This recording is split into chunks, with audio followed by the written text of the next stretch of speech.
Let me make sure I'm on here. Oh shoot, I can't hear myself at all. Okay, there we go.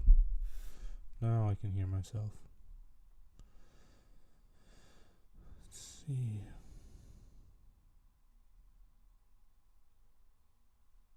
Cool. I'm on. All right.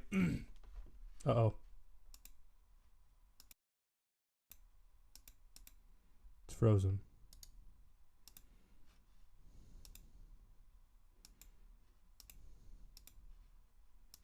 This is what happens when you don't have all the professional equipment. Okay. So, we are back. I know it's been 2 weeks. That's unfortunate. Finals coming up. I know, I always have an excuse. But, yeah, we got a ton to get to. New variant is out. Colleges are refusing to release what they're telling the governor. Grand Valley won't tell its students whether or not they're going to be required to get a booster. Which, I know, what a shock. What a shock, huh? So, we've got all that coming at you. I think we've got more stuff that I didn't mention. Let's see, what else we got? I'm getting published. Rittenhouse. Everybody knows what happens with that. I think I talked about it last time. We're going to be talking about UofM again because UofM again has egg on their face. Grand Valley's never getting rid of their masking. So, all super fun stuff. I'm Anon, and this is the Homes Politicast.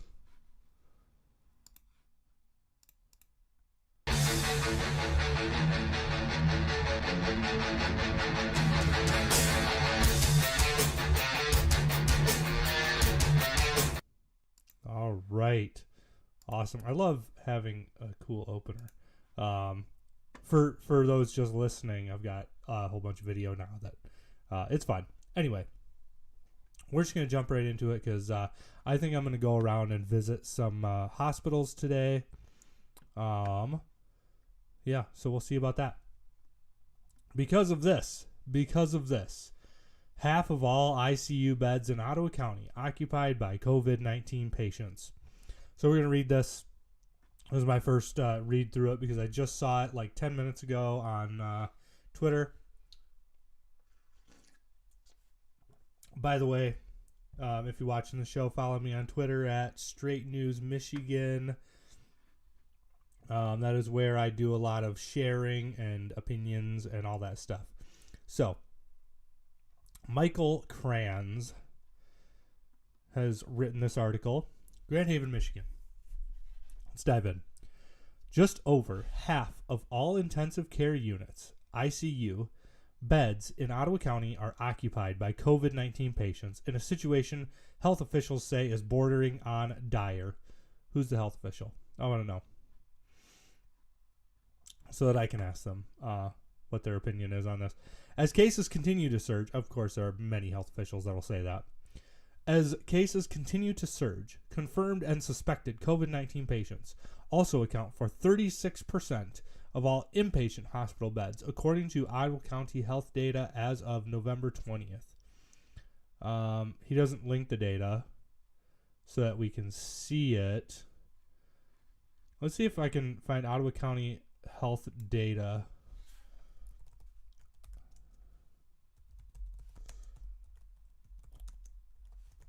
I'm sure. Is this it? Is this the case summary?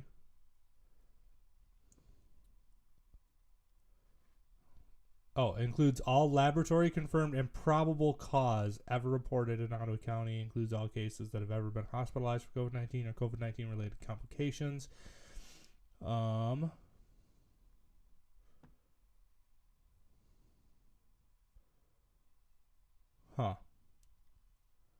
Yeah.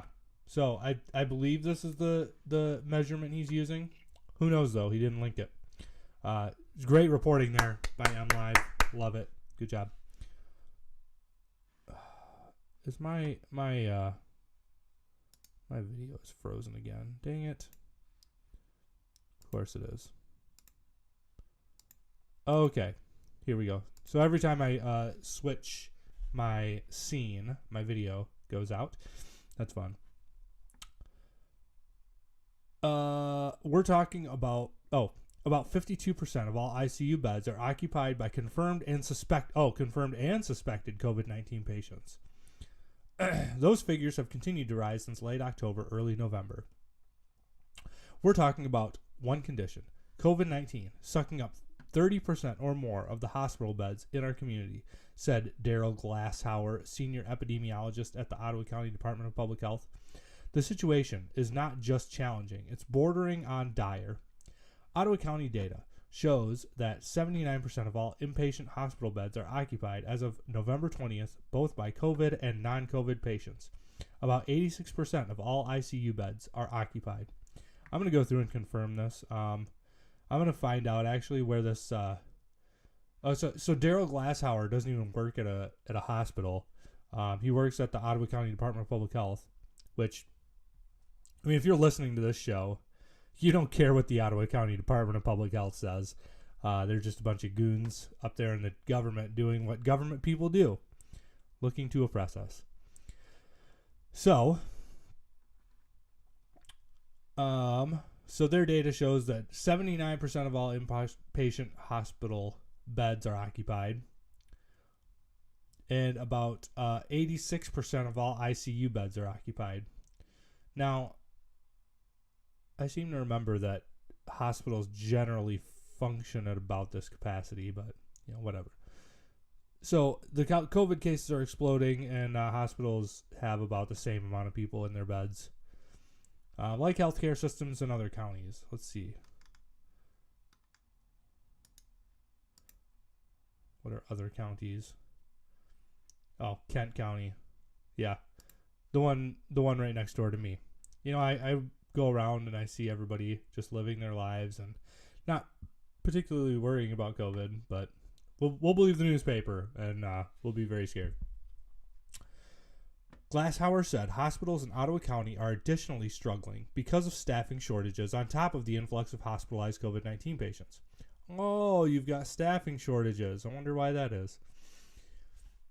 If you look at some of the information that's been publicly shared by our healthcare partners, they're facing volume in their hospitals that they may have never seen and have reached levels of care that they have not faced in the past, Glasshauer said. It's uncharted territory in some instances. Okay. I'm not going to challenge that one. Whatever. The 7-day average of new cases each day is currently 297 in Ottawa County, according to the latest data for the week of November 18th to November 24th. If that pace continues through the end of the month, November 2021 will rival November 2020 as the month with the highest number of new cases since the beginning of the pandemic. Oh my gosh. As of November 24th, November 2021 has had 6,400 recorded cases. That's currently the second most in any single month. November 2020 had 8,222 recorded cases, the most in any month. Ottawa County's test positivity rate for the past week was 23.9%, meaning that just under a quarter of tests administered to people suspected of having COVID-19 are coming back positive. So they're testing a ton more because... Wait, what? Why would people suspected of having COVID-19? We're going to come back to that. The week before, the test positivity rate was 25.5. That's the highest it's ever been. That's the highest it has been over the entire pandemic. The majority of new cases are among people who aren't fully vaccinated, according to Ottawa County Health data. Yeah, I don't believe that either. There are a steady number of breakthrough cases among the fully vaccinated, but they're not as many or as severe as unvaccinated cases, Glasshauer said. We do see vaccine breakthrough, but the vaccine still protects against hospitalization and death, Glasshauer said. There's still a lot of value to the vaccine. It's just not 100% effective. That's the case with most vaccines. I don't think I'm going to go through all. We're almost done. I'm going to hurry through it. Oh, goodness. Crap. Okay. As of November 23rd, about 56.5% of all 274 181 Ottawa County residents aged 5 or older are fully vaccinated against COVID-19, not including the latest eligibility group of ages 5 to 11. Not including the 5 to 11. 62.8% of Ottawa County residents aged 12 and older are fully vaccinated. 18.8% of kids. Glasshour said his department is recommending people get vaccinated, mask up in indoor public settings, and stay home if get tested if they feel ill. Not only will these measures bring down the case counts, he said, but also help to protect the healthcare systems from becoming more overwhelmed. The front line is actually in our homes and in our communities, Glasshour said. If you really, really want to help our healthcare workers and make an impact, don't be a COVID casualty. Get vaccinated, mask, and stay home when you're sick and get tested. Okay, so you know what? I'm done. I'm done with this article. I'm going to go through this a little bit. Now, with COVID, we've seen therapeutics working much better than just staying home and getting sicker and sicker. So I'm going to counter this health officials stance. If you're getting sick, go get some medicine and then stay home and rest. Now, I'm going to go through and visit some of the emergency rooms today if I can. If they'll allow me in, we'll see if they'll allow a reporter into their hospitals to actually see what's going on. But I'm going to give it a try. I'll let you guys know in an article on Us Against Media what the result of that was. I've gotten published in a Citizen Journal magazine, or a Citizen Journal website, not a magazine, which is awesome. They're doing a lot of great work. They have their own podcast as well, Us Against Media, where they've had interviews with the founder of Wimkin. They've been doing a couple other things. I may use some of their material in upcoming shows. Excuse me, need my coffee. So, we'll see what the result of me going into hospitals is. Okay, the Lanthorn. So the Lanthorn editorial board hates you if you're not vaccinated, which is about 2,400 students, I think. 2,100. So they actually think you're a bad person. Now, that's a sizable chunk of our student population that they're just deriding and throwing under the bus and saying that they're bad people. So let's see what the Lanthorn editorial board has to say about those that aren't vaccinated. Students that aren't in compliance with Grand Valley State University's vaccine requirement, those who are unvaccinated or haven't gotten an approved exemption, have been receiving emails notifying them that their winter 2022 classes have been dropped. Months after the vaccine mandate deadline, GVSU is finally enforcing the policy. 54.9% of Michigan residents and 55.9% of Ottawa County residents over the age of 5 are fully vaccinated. For those who missed the news, after the completion of thorough scientific studies, the Food and Drug Administration has approved the Pfizer vaccine for children 5 and older.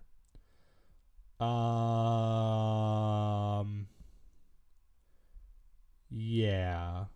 Thorough scientific studies. Yeah, okay, whatever you want to call them, I guess. That's editorializing. That's what that is. Because, the thorough scientific studies have been done for the last few years, and yes, they're extremely safe. We're quite sure that no myocarditis or pericarditis is going to be happening in any of the people that get this, but, whatever. There's some accidents with every vaccine. Come on, you naysayers.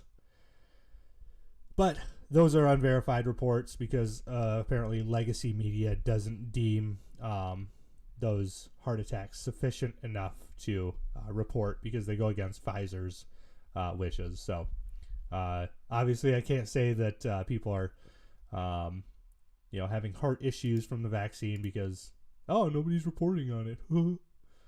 So that's how we determine truth in our country now. In case you hadn't heard the news, as of November 12th, 82% of GVSU students are fully vaccinated. While Ottawa County's COVID-19 transmission rate is dangerously high, GVSU, whose Allendale campus is located in Ottawa, is doing notably better. No way. GVSU tested 1,546 people over the past 7 days with a 2.52 positivity rate. In contrast, Michigan State University tested 3,645 people last week with a 1.87% positivity rate. GVSU is a shining light of health and wellness in West Michigan. Yeah, health and wellness. But compared to the rest of the state and country, the university could be doing better, especially considering the delay between GVSU's deadline for the mandate and the day the university started actually enforcing the mandate. So they're attacking the university for not enforcing their mandate. Very bad of the university to not kick students out for getting the for refusing the vaccine. How dare they? What jerks! All right. Everyone in Michigan, the United States, and the world desperately wants the COVID-19 pandemic to be over. No. Nope. That's not true. That is a flat lie. I know many people in Michigan that are just like, well, COVID's here to stay. So, it seems to be a seasonal flu. It's sitting. It's got animal reservoirs. Animals can get COVID-19. I'm sure you've seen the reports of deer and all kinds of other things with COVID-19. So, nope, it's not going away, GVSU.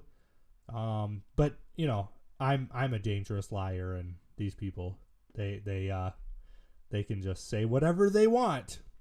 So everyone in Michigan, the United States, and the world desperately wants the COVID-19 pandemic to be over. Some have been fully overtaken by So everyone wants it to be over. Some have been fully overtaken in denial, disbelief, or misinformation. What does that mean?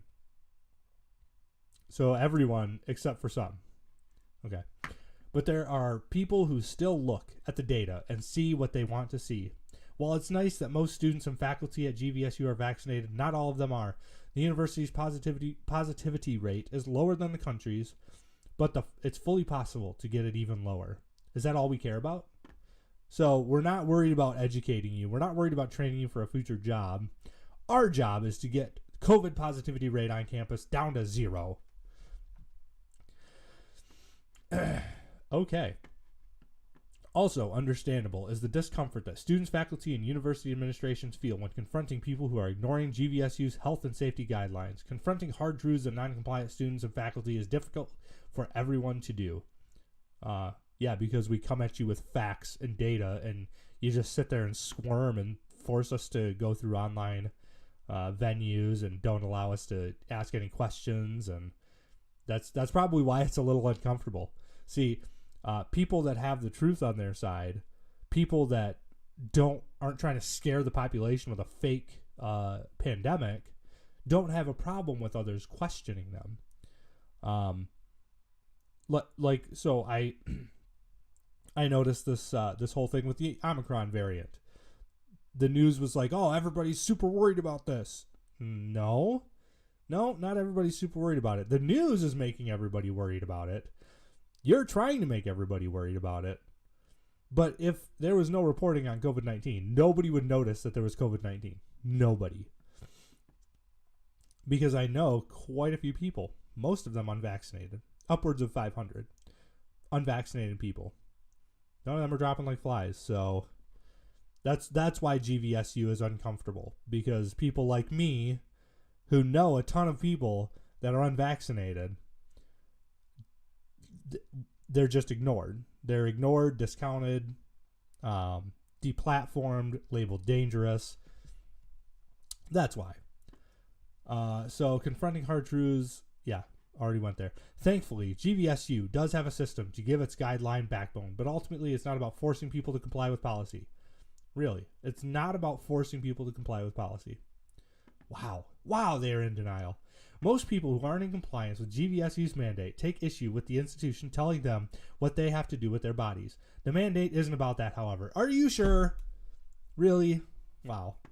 GVSU is telling students to care for each other, even when it's mildly inconvenient.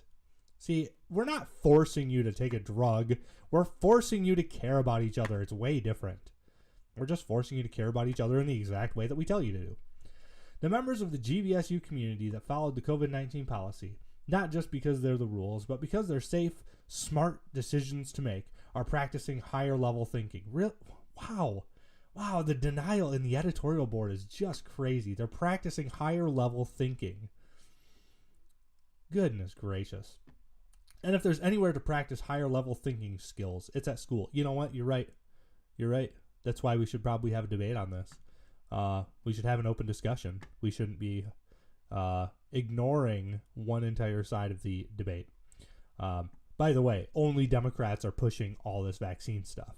So it is political. Students should wear a mask and get vaccinated and receive a booster if they're eligible. Oh, there it is. I wrote an article on this. We're going to get to it, hopefully, if I can ever get through this article. Not because they have to, but because it's the right thing to do. Thank you, Grand Valley State University, for not training me to be to go into my profession, but for telling me what is moral and right to do. However, given that they are required to get vaccinated or the university will drop their winter classes, they don't exactly have the choice. Yeah, we do. The real choice has to be made for the unvaccinated people who have received exemptions and are technically in compliance with the university policy, despite being able to contract and spread COVID-19 more easily than those who are vaccinated. Another lie. Another flat-out lie that we have gone through. I've gone through in past shows. I've showed you that vaccinated people can spread it just as easily as unvaccinated people. They don't care. The university is never going to acknowledge those reports because they have a narrative to push. There are legitimate reasons to apply for an exemption, but with GVSU being home to plenty of vocally anti-vax individuals, it's unlikely that 2,100 people who applied for the exemption actually require one. While they aren't being forced to get vaccinated, whether or not they do receive the vaccine will betray some dark truths about themselves and the extent to which they care for others. So, there it is. If you're not vaccinated at Grand Valley State University, you're betraying some dark truths. You are a horrible, evil villain. So yeah, this isn't manipulation at all, and this isn't propaganda at all. So the Lanthorn doing yeoman's work. Good job for the people, for the students. Yeah, no, not exactly. So, this gem. They always have the funniest comics here at the Lanthorn. So here's Kamala Harris writing law while Joe Biden stands. See, so I'm not sure exactly what's going on here. Kamala Harris is signing laws or signing bills into law. I think that's Joe Biden standing behind her in a gown, in a medical gown. So are they saying that Joe Biden's going to be sick soon and Kamala's going to take over? Oh, and then there's a turkey outside with Trump's hair. And Kamala Harris is saying, this Thanksgiving, I'm just grateful to have the turkeys out of the White House. So funny, so cute, how adorable. See, no, this isn't propaganda paper at all. This is not a Democrat rag. It's not parroting everything that Democrats say. Goodness, wait, what's this? Kamala Harris's approval rating falls to 28%, a historic low. Biden hit 38%. Oh, so wait a second. They're misinformation. Wow. Did you look at that? The Lanthorn. Who would have thunk it? Okay. So we did a bit last time about Kyle Rittenhouse and University of Michigan, their graduate there, totally botching the case. Almost got a mistrial with prejudice. I mean, wow. He really actually tried for that mistrial. So we're just going to go through a little bit of this. I don't think I'm going to read the whole thing because, you know what? I'm going to have to read the whole thing. No comment on this one until the end. Okay, I promise. The GVSU community, along with what feels like everyone in the United States, has been enthralled by the recent results of the Kyle Rittenhouse trial, an event that speaks to the legal system, the future of the country, and the culture that's been created in places like West Michigan. I'm not going to follow the link. On August 23rd, 2020, police responded to a domestic violence call from the mother of Jacob Blake's children. I'm surprised they're... Okay, yeah, no comments. Police arrived on the scene and shot Jacob Blake in the back, paralyzing him. The context of the shooting, however, was not known to the public until later. Later that night, a crowd gathered.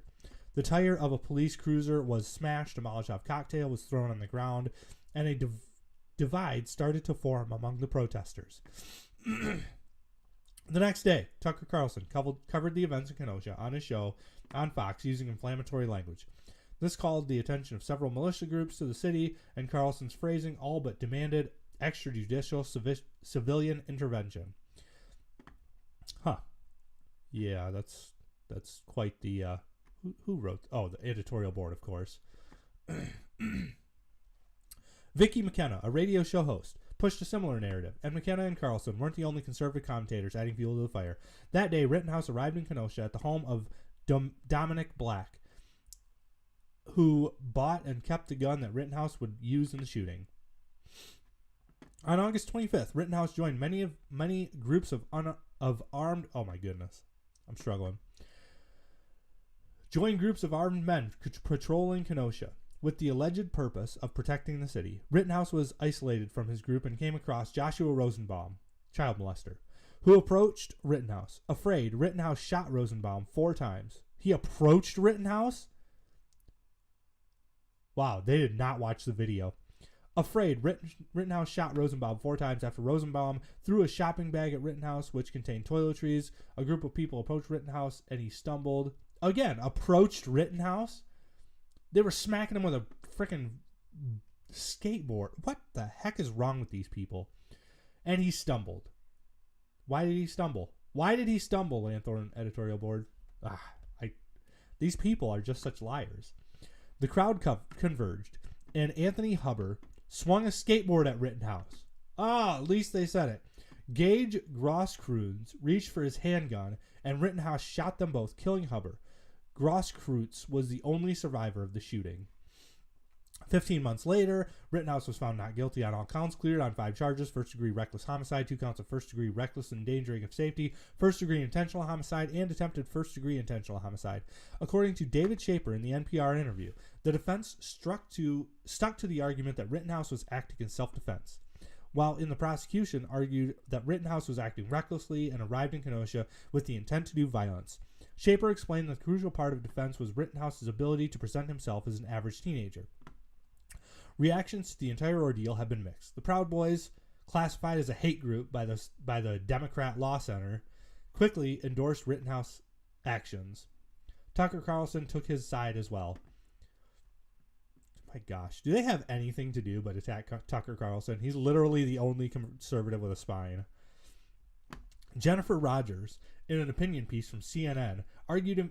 CNN, they're really real reputable. Argued in favor of changing Wisconsin's open carry laws as a potential strategy to stop people from committing this kind of violence in the future. On Friday, November 19th, the New York Times published several reactions to the outcome of the trial from readers.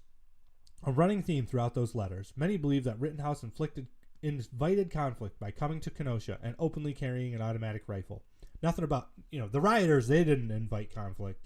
They were just burning and pillaging and, doing what rioters do. Despite the admitted haziness of the actual shooting, Grosskreutz did testify that he pointed his gun at Rittenhouse, and there was video evidence of Huber swinging the skateboard. Rittenhouse put himself and others in danger, patrolling the streets of Kenosha, heavily armed, inviting further chaos and more violence. Yeah. But the judge and jury protected Rittenhouse and set precedent. Young men can cross state lines, arm themselves, and act as vigilantes, take lives with limited consequence.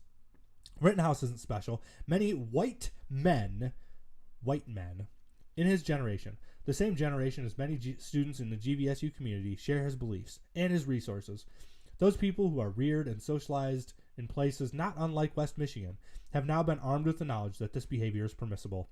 in order to stop people from appointing themselves as, quote, guardians and inviting catastrophe. The law, their peers, their family, and their neighborhoods need to stop protecting them and start helping them learn that this behavior isn't permissible. It's wholly unacceptable. So, oh, goodness, what a crap show.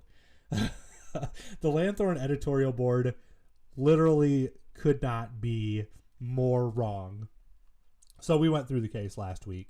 I showed you video of the judge saying that the prosecutor committed a grave constitutional error. He brought up evidence that he wasn't allowed to bring up in court. Not only that, Rosenbaum was a convicted child molester that was trying to rip the gun out of Kyle's hand, not exactly just approaching him. That is just a bunch of crap. So your leftist rag is they're quite intent on you believing that the crowd was just approaching Kyle, and they were just strolling around minding their own business, and Kyle, he just walked in like a madman and started shooting. Now, see, so what actually happened is we have video of Kyle Rittenhouse performing medical treatment. And in fact, I said last week, the prosecution brought up the fact that Kyle Rittenhouse was performing medical first aid. So in performing medical first aid, they argued that his long rifle got in the way while he was performing first aid. So that seems to corroborate with his story that he was there to protect the citizens, protect businesses, perform first aid, and clean the graffiti. That's what That's what Kyle Rittenhouse said.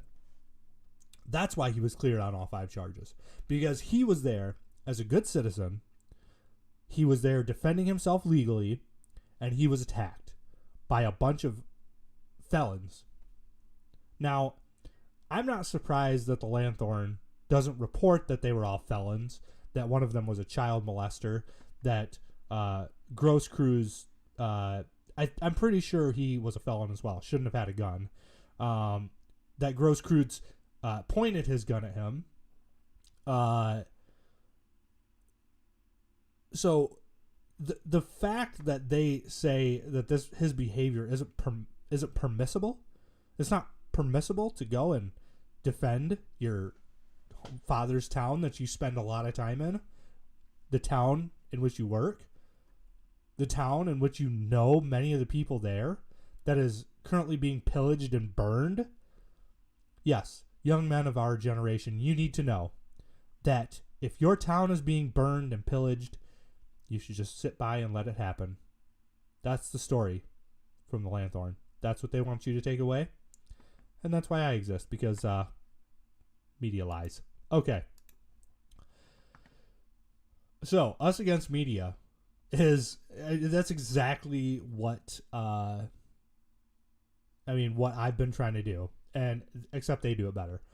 So they have a way better podcast, way better articles, way better everything, but I'm going to go through my article because I can't believe that I actually got published, and that's awesome. Seeing me on a website. Now, Rachel, I'm going to botch her last name. I'm sorry, Rachel. Marchero. I think it's Marchero. I'm sorry, Rachel, if I botched your last name. But Rachel Marchero did contribute to this article on some of the University of Michigan, obscuring what they're doing. So, wasn't totally me, but I'm still excited to see it. Okay.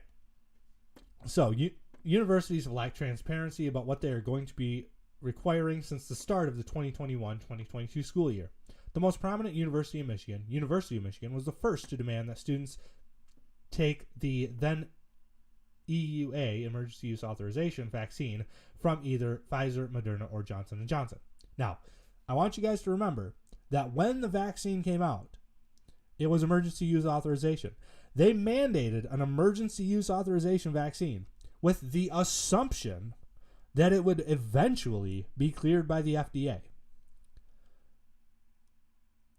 Following the science all the way. definitely not leading the science on at all and demanding that it follow. We are just following the science here at GVSU. They mandated the vaccine at the end of July with just 1 month to the start of classes. Other universities soon followed suit. This may be only the beginning of the secrecy. The same university that began the torrent of mandates has now been asked to reveal their advice given to Gretchen Whitmer about the initial shutdown. The governor of Michigan claimed that she used all the best science and data in order to make the decision to shut down the entire state. The same rationale was given to eventually arrest business owner Marlena Pavnos Hackney for failing to shut down her restaurant.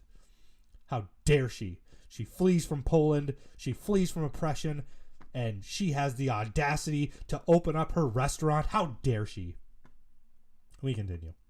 According to the article by Tom Gantert of Michigan Capital Confidential, the University of Michigan is working to prevent the release of records showing lockdown-related data and recommendations it offered to Governor Gretchen Whitmer in March 2022.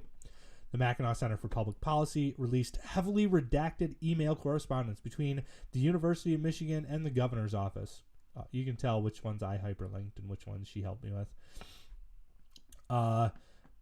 That was requested via the Freedom of Information Act. The Mackinac Center filed a lawsuit in May 2020 over the dispute.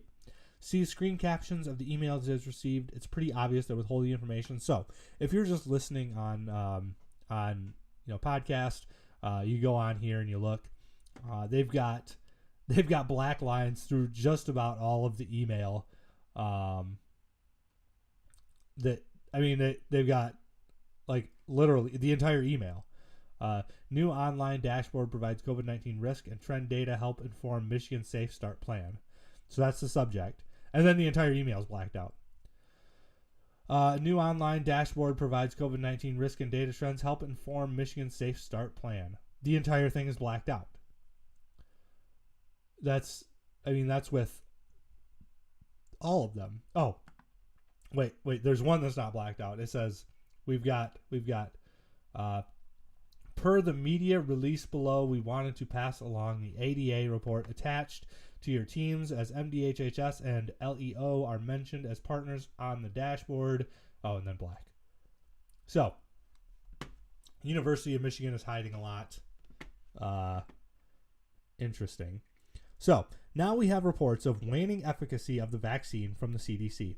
What does this mean for college students as the winter semester approaches and cases are spiking in Michigan? Well, we aren't sure, and neither is one university within the state of Michigan. In fact, they seem to have not even discussed the issue. When asked about the need for boosters for the winter semester, Dr. Etta Bufadel, Associate Vice President for Academic Affairs and a member of the Virus Action Team at Grand Valley State University, responded, "At this point in time, there is no plan to require booster shots for winter semester. We haven't even talked about it. Although we are aware of the CDC's rationale for a booster. I received my booster 2 weeks ago." When asked if the university would commit to students that they would not need an extra dose of the vaccine, Dr. Bufadel refused that commitment, and you can see his messages to me. Furthermore, GVSU is unwilling to commit to the idea of one round of immunizations for students. When asked whether students would be forced to get the COVID-19 vaccine before each school year, Dr. Bufadel again stated, "I don't have an answer." Students may wonder if they will have to get the COVID-19 vaccine every year or even every semester. So far, GVSU hasn't seemed to have discussed it, but the fact that the vaccine seems to only protect the receiver for 6 months suggests that GVSU may require it, at the very least, every year. It appears that with the spike in COVID-19 cases in Michigan, colleges have a pre-established rationale to halt in-person classes and keep the mask mandates in place. When I asked Dr. Bufadel to comment on the alert level of the campus and whether or not the governor's office is making decisions for our community, his response is a little confusing. He states, "As far as I know, on the Virus Action Team, our discussions are internal." So as far as he knows, that leaves wiggle room, which, I'm not saying that he does that intentionally because he knows that's not true. I'm just saying that there is the possibility that he's leaving wiggle room because he knows that's not true. I'm not saying that that's absolutely true. Okay, I'm just saying there's a possibility. He then states in response to the alert level indicators, the ones I would focus on the most are the number of cases per day at GVSU, currently near 20 cases, which would push it to level 3. And the government regulation one. So the discussions, see, and here's the problem with Ed Abufadel and his comment. As far as I know, our discussions are internal. Also, we depend totally on government regulation.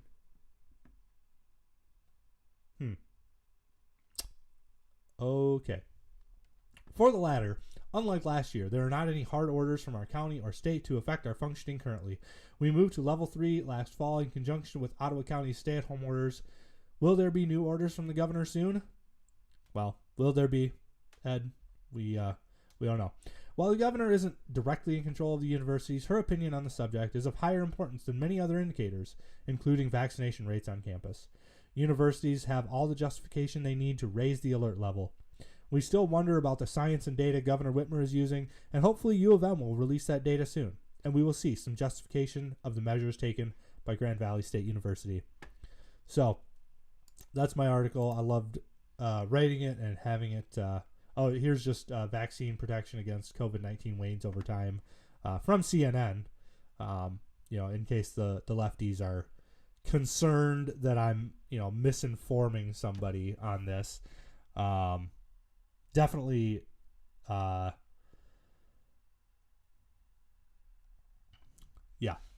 misinforming you, just reporting the facts and kind of questioning some of the snaky kind of responses I'm getting from everybody in the world. Okay, so the Lanthorn actually did some investigations. Now, let's see if there's anything super important here. Oh, yeah. Based on recent trends, some student like Hannah Hosfeld said they feel that mask mandates should continue in the next semester. So we're going to be in masks forever here at Grand Valley, as far as I can tell. Oh, Grace Hardigan said that she thinks the mask mandate should be lifted. So she says, I don't have to wear one at the grocery store or restaurants because I'm vaccinated. Well, that's true, Hardigan. That is very true. I don't have to wear them, and I'm not vaccinated. So they are kind of suffocating. She says that in the article. They are indeed, Hardigan, kind of suffocating. But no, everyone should not just get vaccinated, so this can be over with. That's where I disagree. Now, Hannah, if you see this, know that I'm not attacking you. I attack the Lanthorn editorial board because they are intentionally misleading people. They know the facts. They know that what they're saying is false. Now, a lot of the students, they don't. They don't know that the Lanthorn is lying to them on a consistent basis. They don't know that their university overlords are lying to them on a consistent basis. That's why we exist. Because, my goodness, there's a lot of misinformation out there, and it's all coming from Democrats. It's all coming from the university. Well, not all of it. Just the ones that are prominent and repeated often. That misinformation is coming from the universities. So, all the right-wing information is being suppressed hard. Even some of the stuff that's not misinformation is being suppressed. So, as long as it disagrees with the left-wing narrative, it'll be suppressed, whether it's a fact or not.